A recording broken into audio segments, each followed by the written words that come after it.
Hey everybody, this is Tommy Canale. Welcome back to the Jim Feist Pro Football Handicapping Show here at Don DeMarco's Pizzeria and Wine Bar, located at 9785 West Charleston Boulevard. Typically we are on the patio, but it's always usually a nice day here in Vegas. Today is not one of them. We have a cold, windy, I'll call it somewhat blustery day here to do our last show before we transition into the show going. Still promoted by Don DeMarco, is going to go to Jim's house here.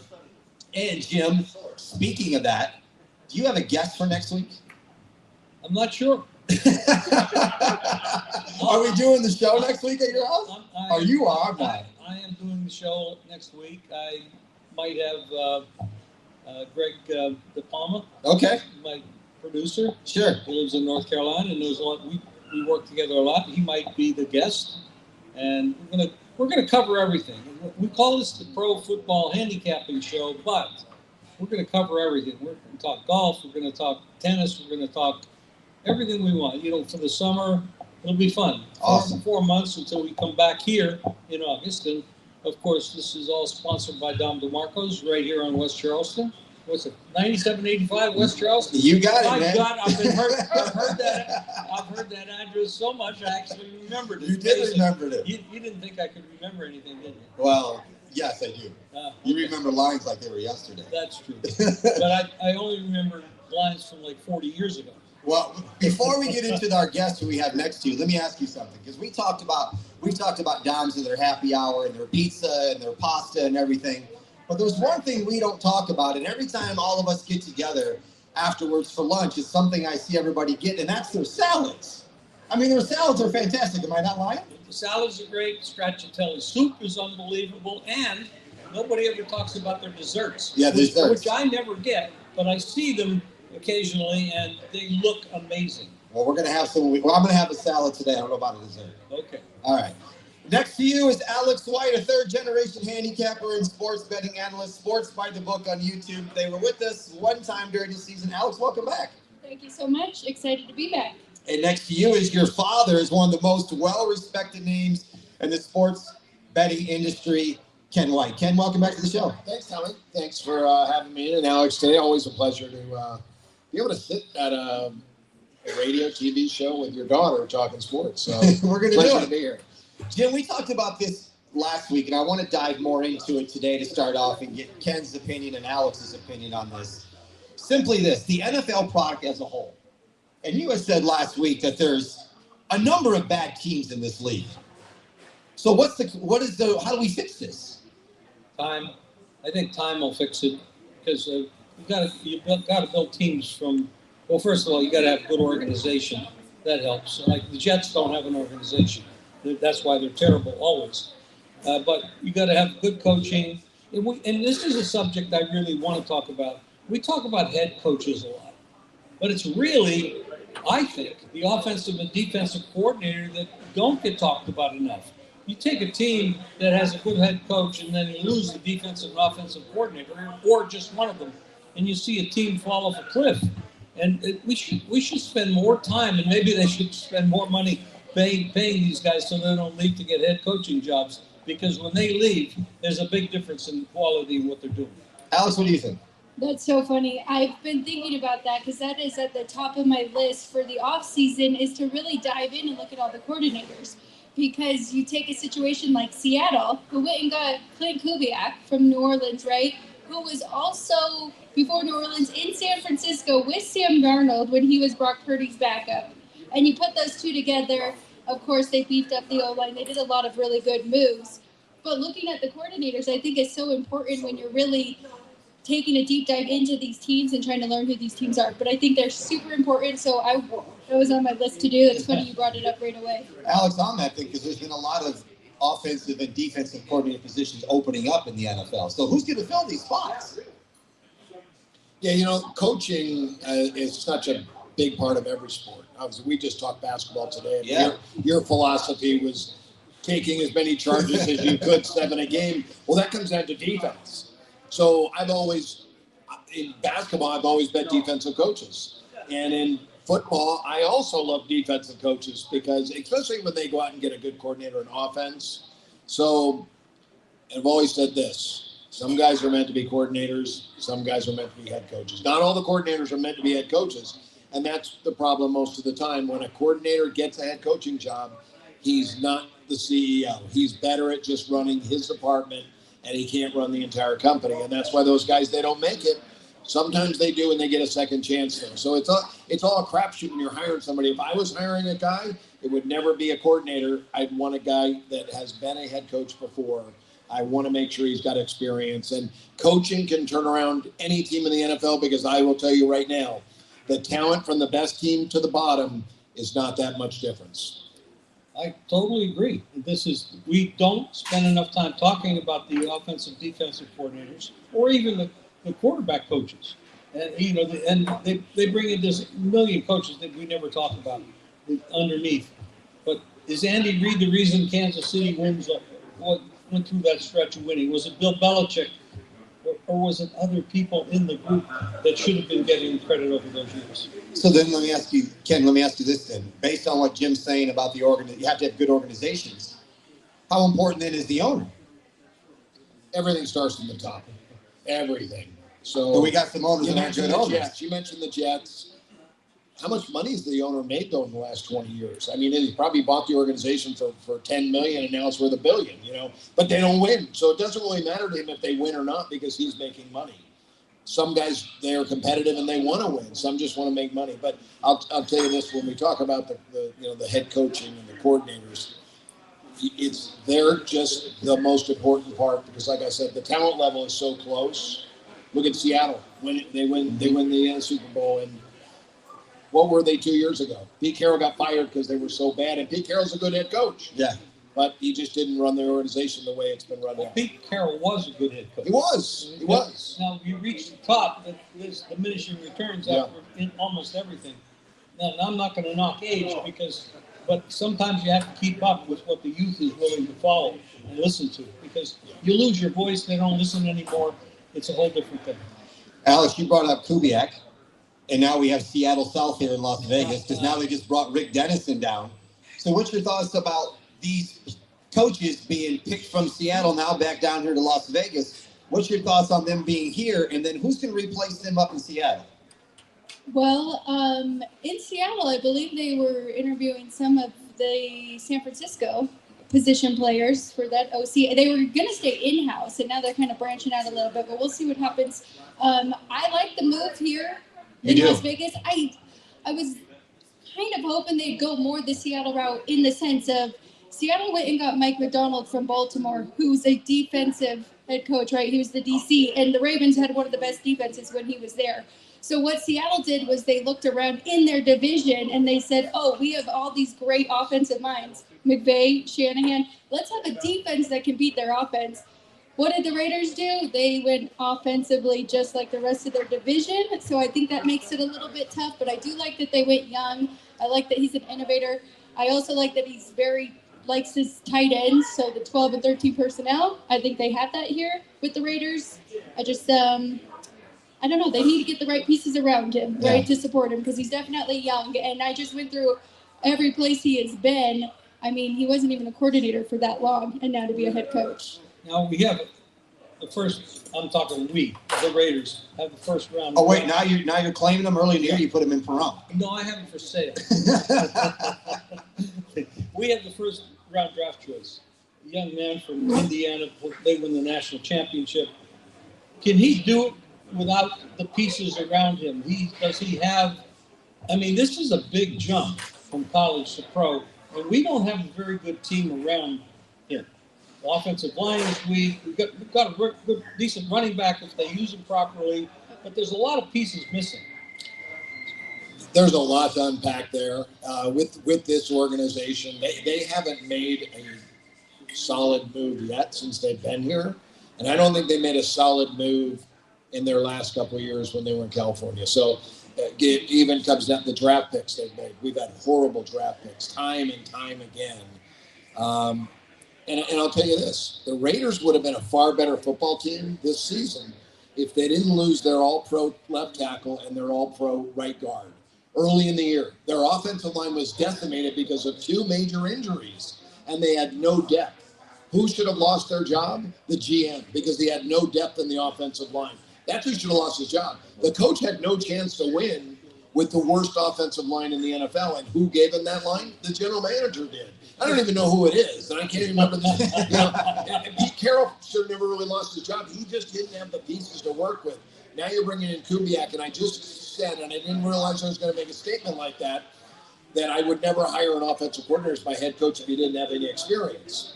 There's a little bit of an asterisk with that I've seen over the years. Guys that their fathers were head coaches at one time are more ready for those positions than people who haven't had anybody close to them in that position. So he has a little bit of a heads up now and a chance to be successful because his dad is feeding the right information and what to do and how to do it. Now, perfect. Now we look at the Chargers, who's in the same division. Yep.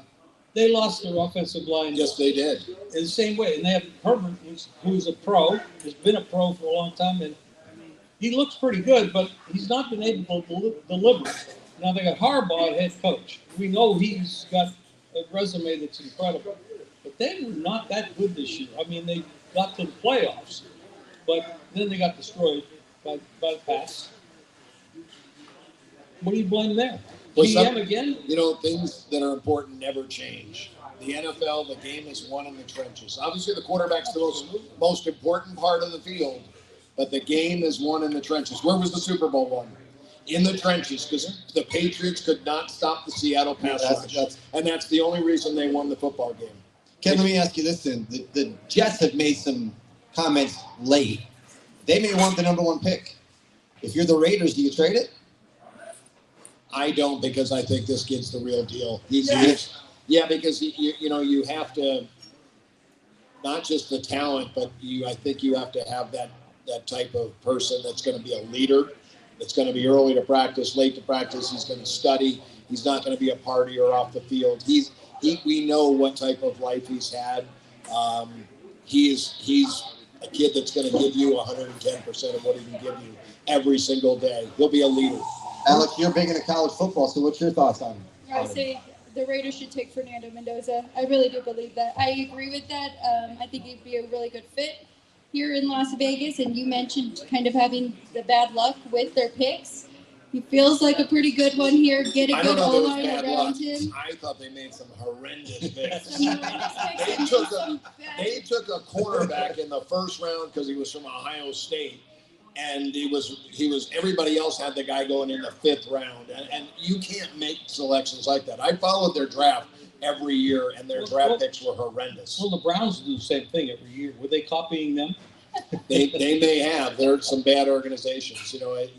You go for a guy like Henry Ruggs, and you never expect what happened to happen to him. That was bad luck. Yeah. But the picking the kid from Ohio State in the first round that was going to go in the fifth or sixth, they didn't do their homework. They could have gotten him in the third or fourth round easily. When you bring a kid like Mendoza here, then you have a weak offensive line. I don't know if you could fix it. It'll be better next year. More experience from the guys that were there. And if they get the two guys that were one was, I don't know their names. I can't remember who they were, but I know I take him off the list, and he's a 7.5 player in my book, and the next guy's a 6. It's a 1.5 drop off for one player. You can't have that. That's the GM's fault. There's a million guys in the CFL that are better than the backups that we had here, and I don't know if that's because they didn't want to spend money, but I could have given them a hell of a lot better depth chart than what they had. Well, the Raiders are doing a real good job paying coaches that they don't have anymore. Yeah, that's a problem. They got 4 on the payroll right now. Yeah. Ken, let me ask you this. Go ahead, Alex. One more thing, just with taking that, keeping the first pick and taking Mendoza, they are in a good position, and they're kind of putting their feelers out with Max Crosby, and he is 28 years old, and I think it's a good time. I think good organizations kind of recognize that, right, and get the most for what they can. I know that he's a great defensive player, and it kind of stings, but I think they got to go that route rather than trading the Jets and getting out of the first round pick. One of the things that I keep hearing is the Giants made the best offseason hiring the head coach and bringing Harbaugh in. So what do they do to add a dart? Who do they get? Because they got the 5th round pick, or the 5th pick overall. What do they need to get around him? That's, I haven't studied it close enough. I'm not close to that situation, but I will tell you this, that Harbaugh will turn the Giants around and they'll be in the playoffs. If Dart can get the job done, but we've seen Harbaugh win a Super Bowl with a guy that wasn't a star quarterback. So he's gonna make Dart a guy that doesn't lose the game. Just protect the football. There'll be a strong run team. There'll be an outstanding defensive team. They'll be in the playoffs next year because he knows what he's doing. He knows how to put the puzzle together. So I don't know who he needs to draft, but when I say that we shouldn't trade the pick to the Jets, if the Jets want to give you the world, like the Vikings gave to the Cowboys for Herschel Walker, take it. Take the 10 that's guys. a great point. You're right. Because we really don't know if Mendoza's going to be the guy. We think he is. We think he's going to be a great quarterback. But if they're going to give you 10 guys that have already played in the NFL and that you can make them better, however many they give, if it's 5 or 6, take them. Like Ricky Williams. You could rebuild an entire team in one year. guy. Right. And we know how bad the Jets organization is. They're willing to make a bad deal, then take the deal. Stefanski, a pretty good coach, and played for a pretty bad organization. Now he's in Atlanta, which I think is a pretty good team in a bad division. So if you look at this year and you say, okay, what team could go from a bad year to a great year overnight? Just like what the Pats just did. Stefanski, good coach. The quarterback issues there is real, but bad division. They could win that division. Once you win the division, you're in the playoffs. And when you're in the playoffs, you can do anything. What do you think about that hire? Yeah, I think it's a good hire because Stefanski is an offensive guy that had the best defense in football. So he's an offensive guy. And, again, he was a coordinator that got the job at the Browns. He had never had any head coaching experience. The next time around, he knows all the mistakes he made in Cleveland. They're not going to happen in Atlanta. He's going to be far off, much better coach. He is a much better the second time. That experience is invaluable because that's the number one thing I start with in coaching and players when I'm rating players out. What type of experience do they have at this level? Because you're not going to be very good. That's why Mendoza is going to struggle in his first year without NFL experience. He is a better owner there, in my opinion. Oh, for sure. Yeah, the guy that wants to really win. Yeah. Going to the Falcons from the Browns, I think is a jump. Real big jump. Jim, let me ask you this. The franchise tags will be coming out in the next couple weeks. They have started, yes. Is one of the names I'm hearing is Daniel Jones of the Colts. Is he a franchise player? The problem with him, he is an injury. I don't know if you can recover from that quickly. It's Achilles, right?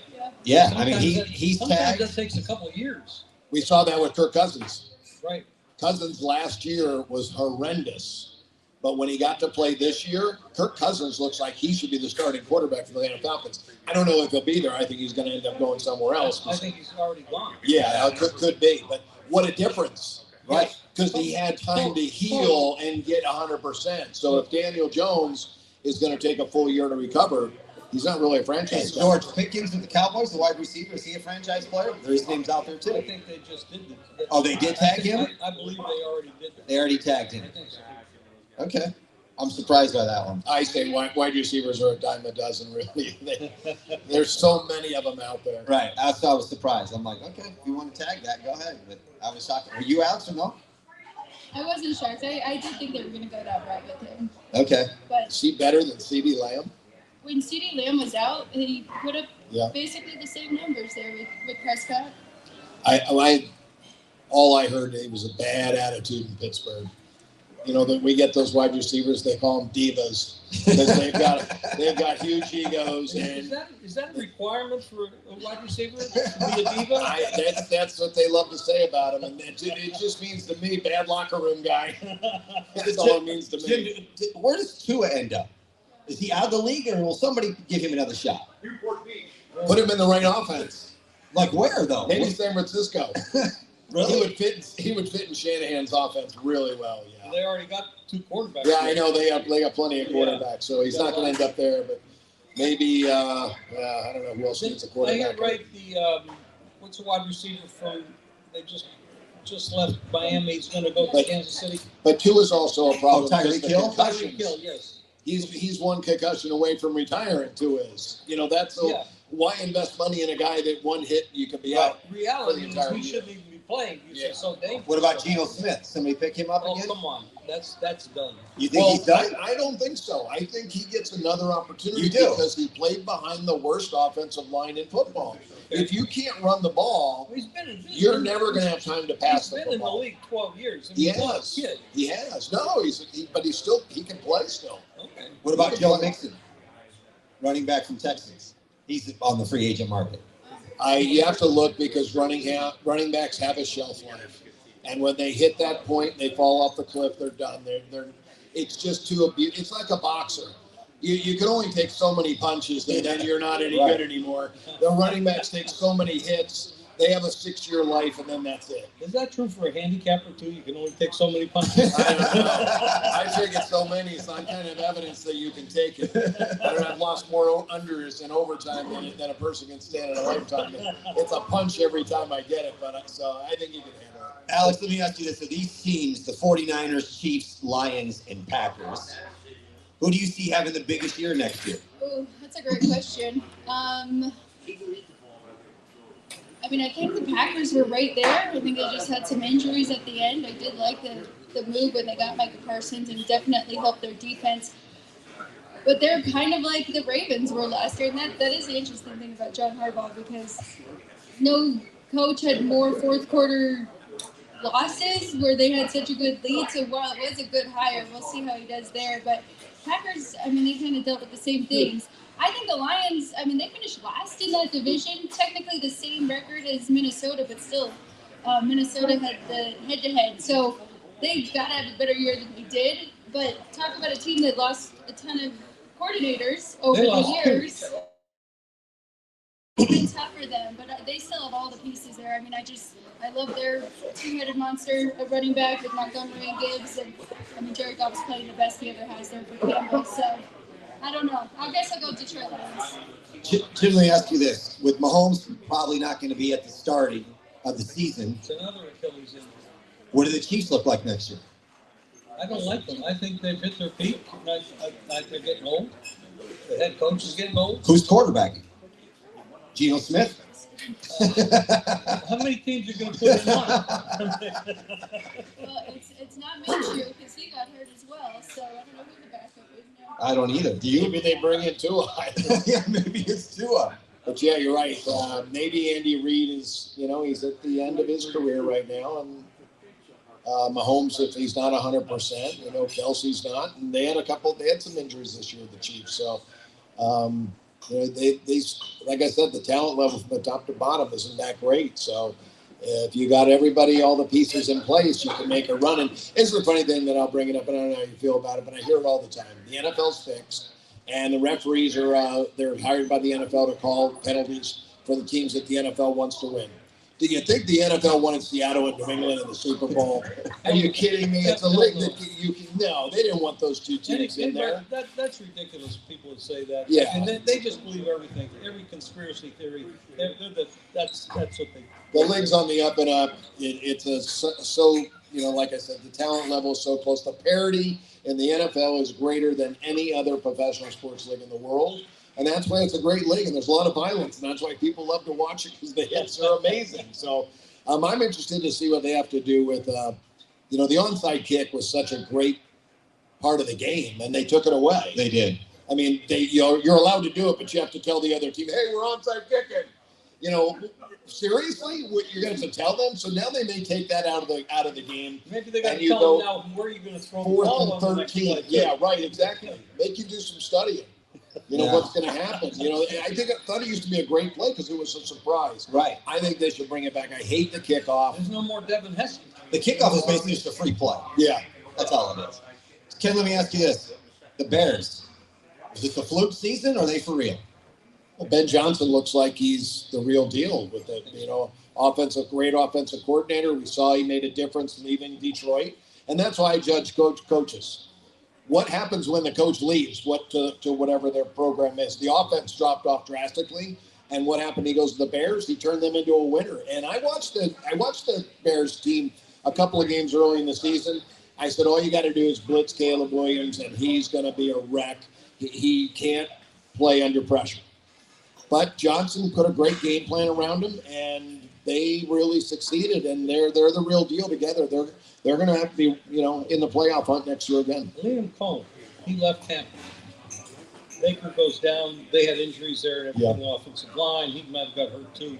But then he goes up to Jacksonville. He turned them around. They made the playoffs. Yeah. And Lawrence, for the first time in 6 years, he actually looked decent.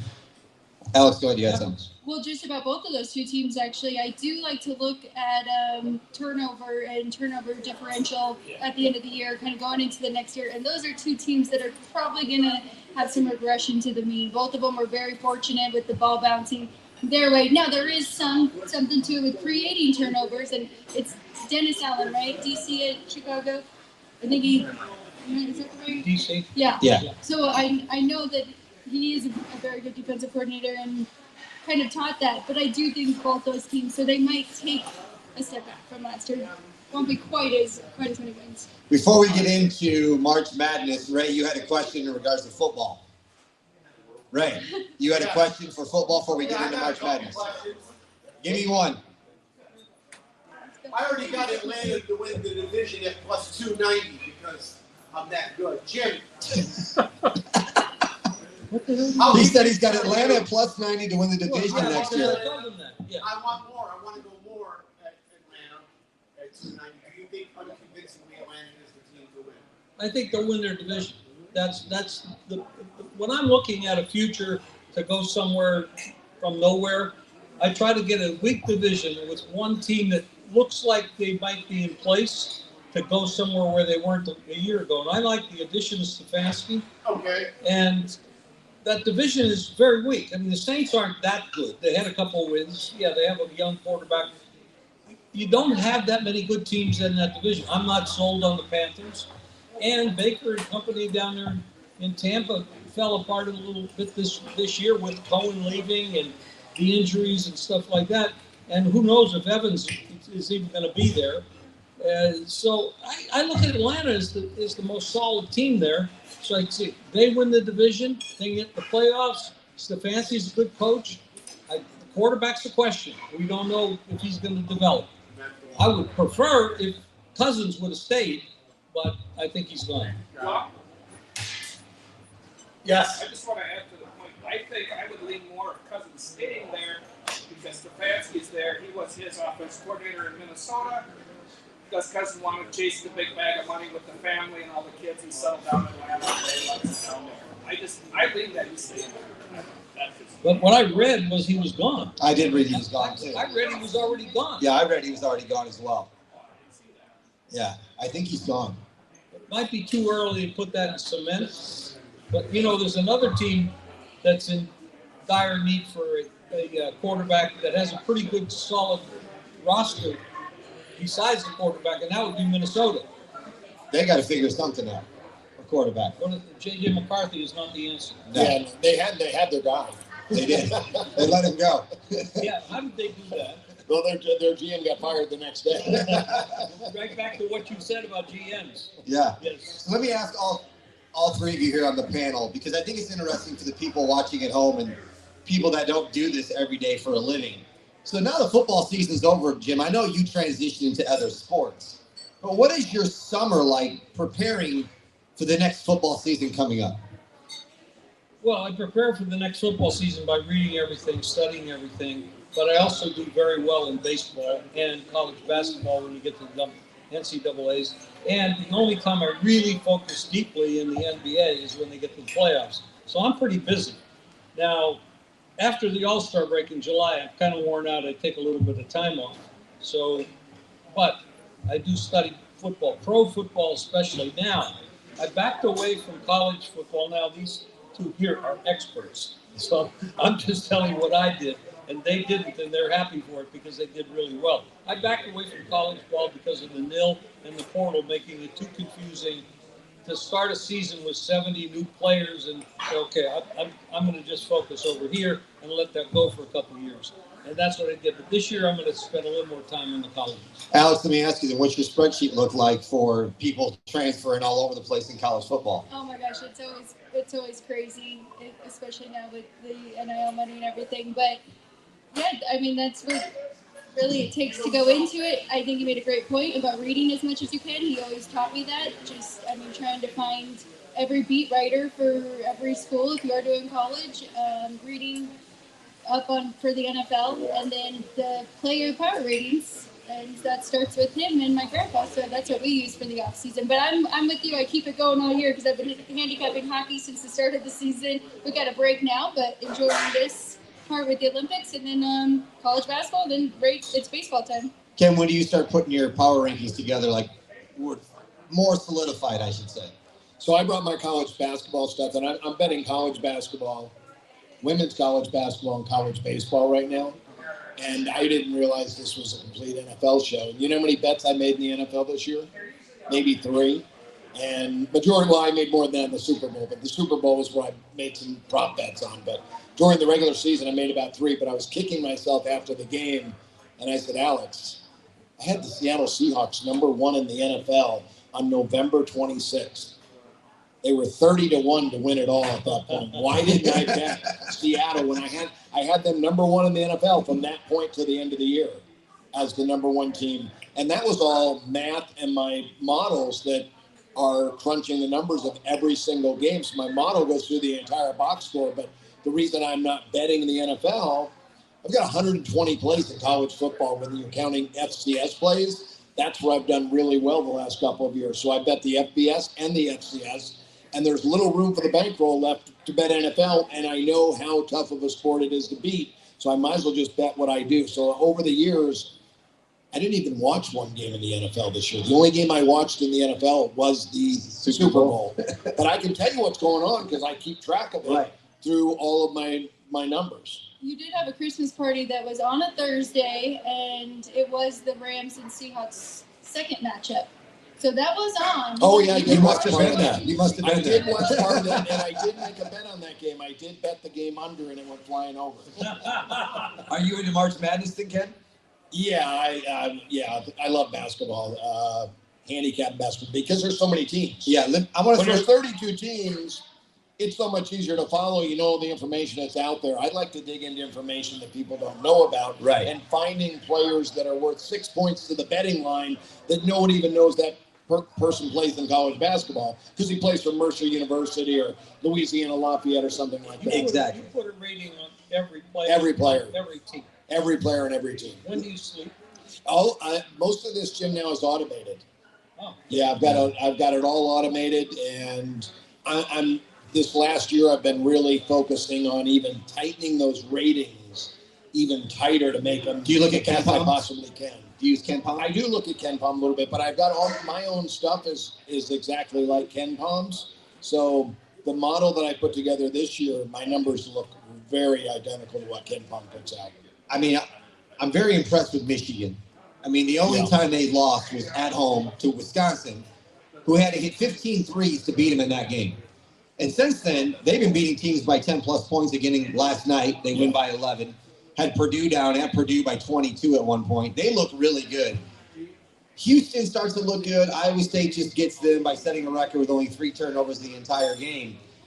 But a team that nobody's talking about is the defending champions in Florida, who continue to win.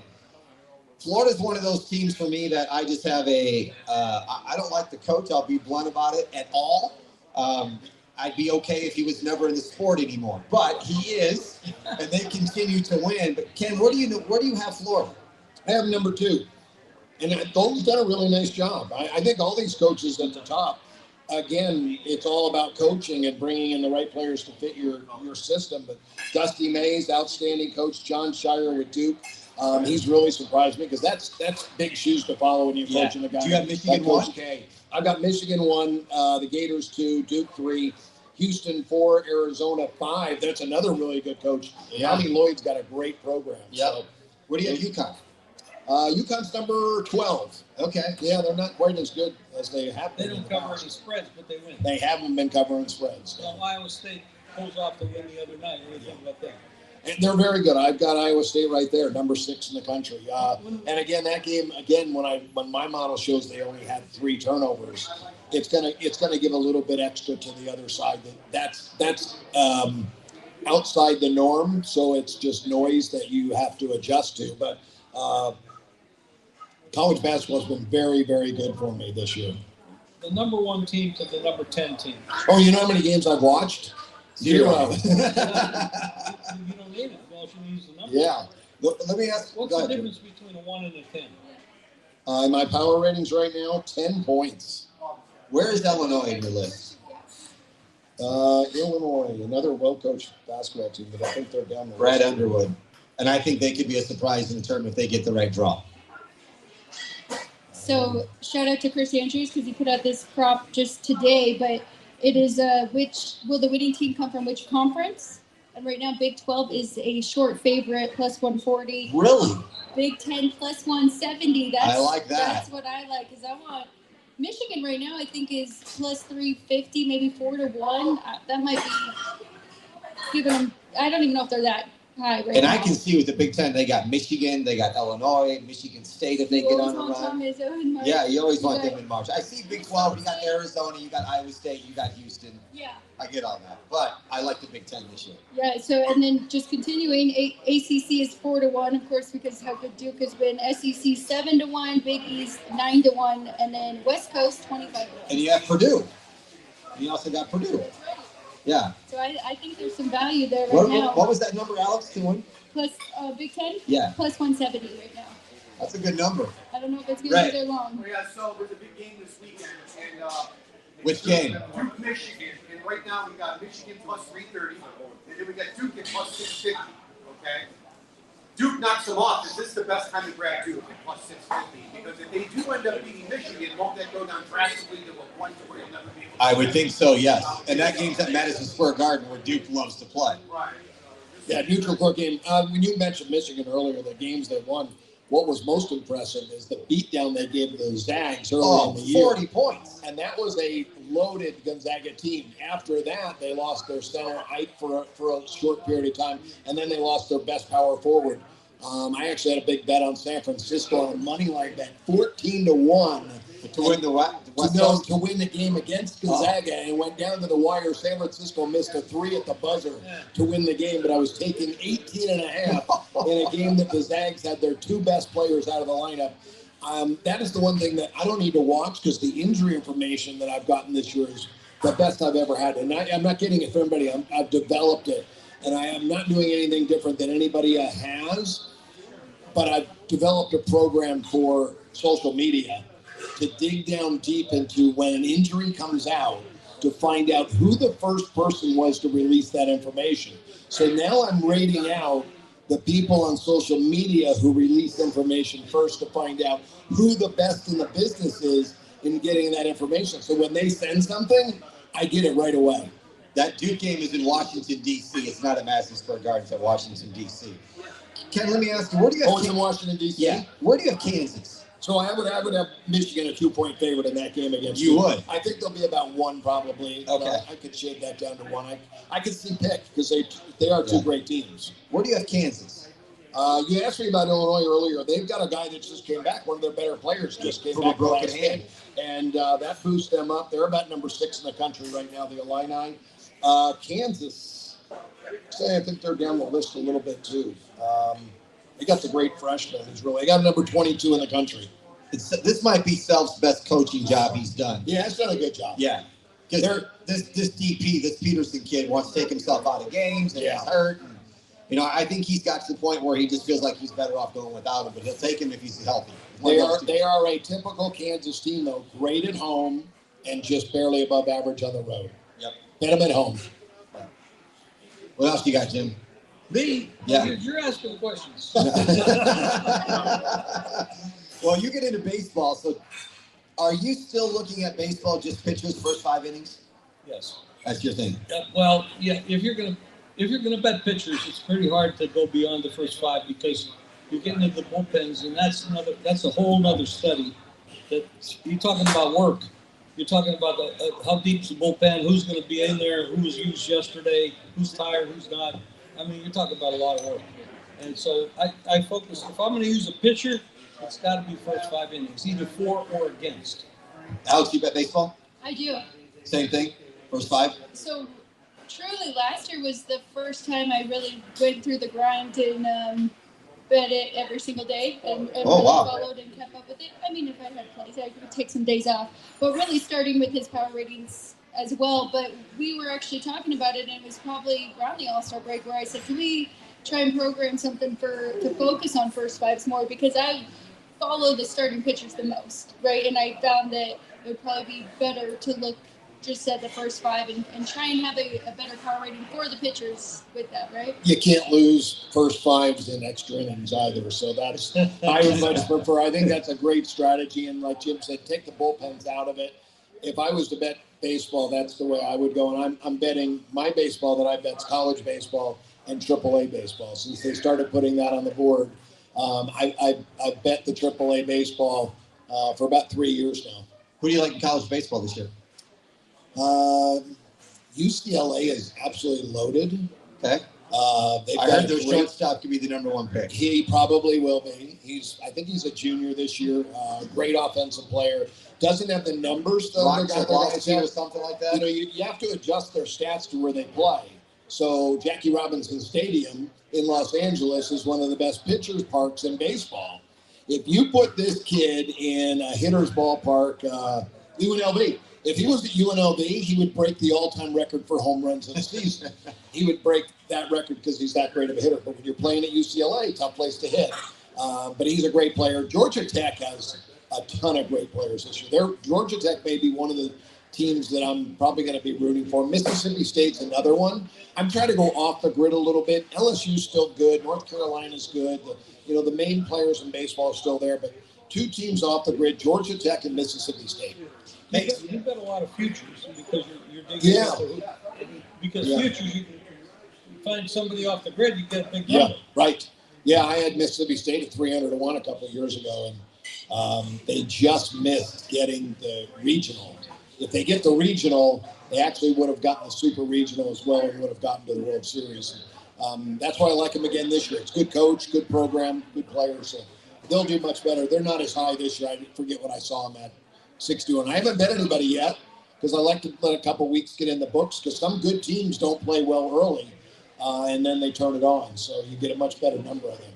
Hey, speaking of this, good way to close the show here. Your guy, the quarterback from Ole Miss, he's back. Yeah, I think gave him Yeah. another year. Yeah, because a week ago he wasn't. Now he's here. Now you should be excited. Now, what do you think of him? Oh, he's a great quarterback.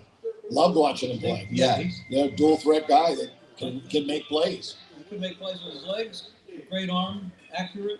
I was very impressed with him. They now gave him another year after he appealed to the high Yeah. court. Miami's the Hurricanes defense was the real deal this year. It's why they got to the championship, Yeah. and it's why they covered because the defense. And he made that defense look bad in the second half. I thought for sure I had Mississippi in that game, and I thought for sure I'm winning this bet because of this quarterback. He could make plays. So amazing. It's a different world. Alabama has they brought in a guy that played in the NBA already or was drafted in the NBA. He played 4 games and then a judge said he can't play anymore. But they did well. If Alabama would have had that kid, Badako, I think is his name. If they would have had him and they would have let him play the rest of the season, Alabama's in the running to win it all because he would have been a dominant defensive force come March. Wow. Alex, who's the early favorite for college football next year? Oh. I don't know that far ahead yet. Remember, I'm College doing football. hockey. We got a lot of things. I didn't know if you going on. already had maybe some early stuff on it already. Not yet. Yeah. Not yet. Well, actually, I mean, Indiana is the favorite, right? And now if Mendoza, wherever Mendoza gets drafted, now they got Josh Hoover from TCU, who actually people were betting on him to win the Heisman last year. So I think he's going to do pretty good under Cignetti. Well, Cignetti said he wants to do it again to prove everybody he can do it, and it wasn't a fluke. So we'll see. I don't count the guy out now. Right. So Look at that. It all came down to coaching. I mean, he brought in the right players to fit, and he's going to do it again because it's not just a one-trick pony. This guy dominated at 3 different levels. He was amazing at James Madison, the program he built at James Madison. yeah. Look at how good they were this year. Even after he left them in great shape when he left. I think he was 52-9 at James Madison. That was his record there. And when he took the job, they weren't very good. Yeah. He turned them around. Wow. Before we transition this to your house next week, we got to do something before we go. At least you and I do, and I think everybody here does. We need to thank Albert Scalliot, the proprietor here at Don DeMarco's, who sponsors this and puts this show on for the last 3 years. Albert, thank you so much. It's because of you that we're all here. Let's give a round of applause to Ken White, his daughter Alex, the legend Jim Feist. My name is Tommy Canale. We will see you in August. And at the beginning of the year, you said you weren't going to sit next to me. You did on there. This all season you did. Next season you're at the end. You're on the other end of the table. My choice. My choice. My choice. I will see everybody in August. Have a great summer, everybody.